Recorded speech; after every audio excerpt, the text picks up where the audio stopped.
Study one में आपका स्वागत है। आज है 3 मार्च और 3 मार्च के हम करंट अफेयर को देखते हैं।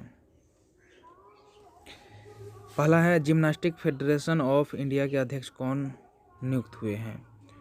तो इसका सही जवाब है सुधीर मित्तल। ये सुधीर मित्तल बने हैं जिम्नास्टिक फेडरेशन ऑफ इंडिया के अध्यक्ष। अब अगला प्रश्न है, ऑस्ट्रेलिया के अगले उच्चायुक्त के लिए किन्हें नियुक्त किया गया है? तो ये मनप्रीत बोहरा को नियुक्त किया गया है। अब अगला प्रश्न देखते हैं, शून्य भेदभाव दिवस किस तिथि को मनाया जाता है? शून्य भेदभाव दिवस किस तिथि को मनाया जाता है? तो इसका सही जवाब होगा 1 मार्च को मनाया जाता है।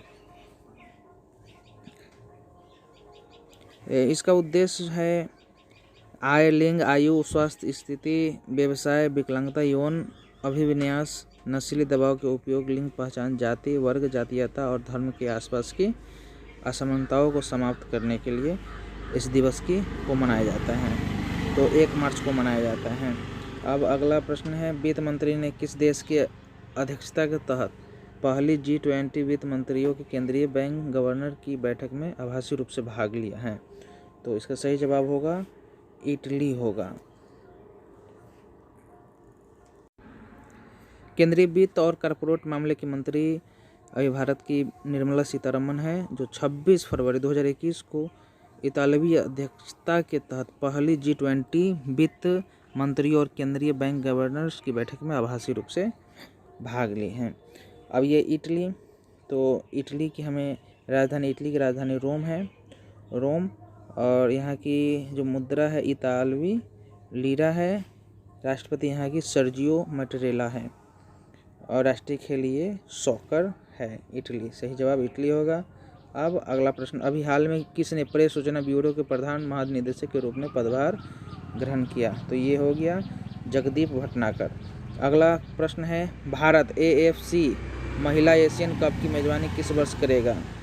तो इसका सही जवाब होगा 2022। अब अगला प्रश्न देखते हैं, 7 नंबर, एक ग्राम पंचायत एक बैंकिंग संवाददाता योजना के तहत उत्तर प्रदेश में कम से कम कितने बैंक संवाददाता को नियुक्त करेगा? तो इसका आंसर होगा 58,000 आंसर होगा। कारगिल ने प्रथम प्रधानमंत्री भारतीय जन औषधि केंद्र का उद्घाटन किसने किया? तो ये हो जाएगा, ये गलत है, ये हो जाएगा मोहम्मद अब्बास अब्दुल्पा, ये इसका सही जवाब होगा। अब अगला प्रश्न है, मार्च 2021 में जन औषधि दिवस समारोह का कौन सा संस्करण शुरू हुआ? तो ये तीसरा होगा, तीसरा आंसर है इसका। तीसरा जन औषधि दिवस समारोह 1 मार्च को संपन्न हुआ। सप्ताह भर चलने वाला ये 7 मार्च 2021 को ये समाप्त होगा। उत्सव के एक भाग के रूप में जन औषधि केंद्रों ने देश भर में स्वास्थ्य जांच शिविर आयोजित किए हैं। तो तीसरा इसका आंसर होगा। अब अगला है, अभी नई दिल्ली में कौन सा सिविल अकाउंट्स डे मनाया गया है? तो इसका सही जवाब होगा 45वां मनाया गया है। अब वित्त मंत्री सीतारमण इस कार्यक्रम की मुख्य अतिथि थी। भारतीय सिविल लेखा सेवा अधिकारियों और नागरिक लेखा संगठन कर्मचारियों ने इसमें भाग लिया। अब अगला प्रश्न है, किसने सुगम्य भारत ऐप और एक्सेस द फोटो डाइजेस्ट नामक एक पुस्तक लॉन्च की है? तो इसका सही जवाब होगा थावरचंद गहलोत ने इस पुस्तक को लॉन्च की है।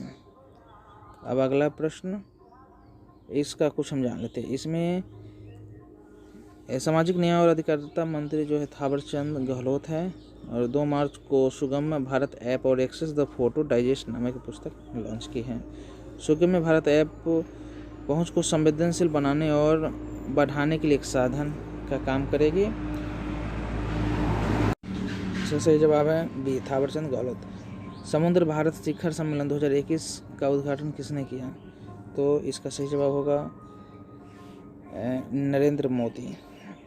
ये नरेंद्र मोदी, प्रधानमंत्री नरेंद्र मोदी ने 2 मार्च 2021 को मेरी टाइम इंडिया समिट 2021 का उद्घाटन किया, ये 2 मार्च को।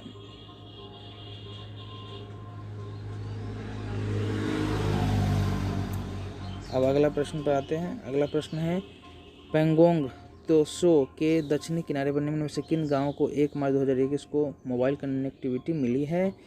तो ये 3 ऑप्शन है, एक है ए और बी, 4 ऑप्शन हो गया, तो इसमें ए और बी होगा। मेरठ और खाकडेक को ये कनेक्टिविटी मिली है। अब अगला प्रश्न है, राजस्थान के जयपुर में हाल ही में संपन्न 21वीं राष्ट्रीय स्क्यूएज चैंपियनशिप में लद्दाख टीम ने कितने पदक जीते? ये सही जवाब है, 8 पदक जीते। कल मध्य प्रदेश के वित्त मंत्री ने विधानसभा में कागज रहित राज्य वार्षिक बजट पेश किया। मध्य प्रदेश के वित्त मंत्री कौन है? तो यहाँ के वित्त मंत्री है जगदीश देवराम। अब अगला प्रश्न जो अभ्यास प्रश्न है, साहित्य अकादमी के मानद फेलो के लिए किन्हें चुना गया? तो 4 ऑप्शन है, 4 ऑप्शन में से जवाब आपको देना है कमेंट बॉक्स में। और पिछले अभ्यास प्रश्न का उत्तर था बी कोप्पल। अगर हमारा ये सीरीज आपको पसंद आ रहा है तो लाइक करें, कमेंट करें और शेयर करें, सब्सक्राइब करें। धन्यवाद।